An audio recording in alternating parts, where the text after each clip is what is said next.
తెలుగుదేశం ప్రభుత్వం ఉద్దేశపూర్వకంగా సాక్షి యాజమాన్యం పైన కేసులు పెట్టాలనే ఉద్దేశంతో ఒక అక్రమ కేసు బనాయించింది. ఆ అక్రమ కేసులో భాగంగా 70 సంవత్సరాలు ఉన్నటువంటి శ్రీనివాసరావుని అన్ని 5 సంవత్సరాల లోపల శిక్షలు పడ్డ నేరాలైనప్పటికీ 41A ఇవ్వాల్సి ఉన్నప్పటికీ అన్నింటినీ బేఖాతరు చేసి సుప్రీంకోర్టు జడ్జిమెంట్లను మార్గదర్శకాలను బేఖాతరు చేసి అతన్ని అరెస్ట్ చేయడం జరిగింది.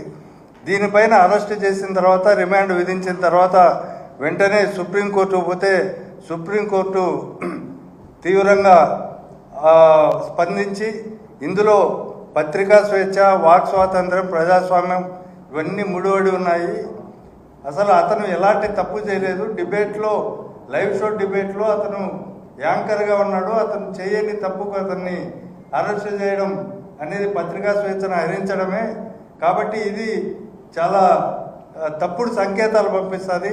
ప్రజాస్వామ్యానికి కానీ, పత్రికా స్వేచ్ఛకు కానీ, వాక్ స్వాతంత్రానికి కానీ ఇది విఘాతం కలిగిస్తుంది అని చెప్పి స్పష్టంగా కోర్టు తీర్పిచ్చింది. అదేవిధంగా అతను వెంటనే రిలీజ్ చేయమని చెప్పి కూడా ఆర్డర్స్ ఇచ్చింది. కానీ ఈ ప్రభుత్వం దీన్ని ముందుకు తీసుకెళ్లడానికి సాక్షి ఆఫీసులు అన్నిటిపైన దాదాపు అన్ని ప్రాంతాల్లో కూడా దాడులు చేయడం, తర్వాత రాళ్ళు వేయడం, సాక్షి ఆఫీసుల పైన అగ్గి పెట్టడం, ఇట్లాంటి సంఘటనలన్నీ రాష్ట్ర వ్యాప్తంగా సాక్షి మీడియా పైన చేయడం, తర్వాత ఈ ఇన్సిడెంట్ తర్వాత చాలామంది దూషిస్తూ జగన్ గారి కుటుంబ సభ్యులను, జగన్ గారిని, తర్వాత పార్టీలో ఉన్న మహిళా నేతలను వీళ్ళందరినీ దూషిస్తూ మాట్లాడిన సందర్భాలు వాళ్ళపైన అయితే ఎలాంటి కేసులు రిజిస్టర్ చేయలేదు. కొమ్మినేని గారిని చాలా రోజులు జైల్లో పెట్టాలని ప్రభుత్వం కుట్ర పన్నింది.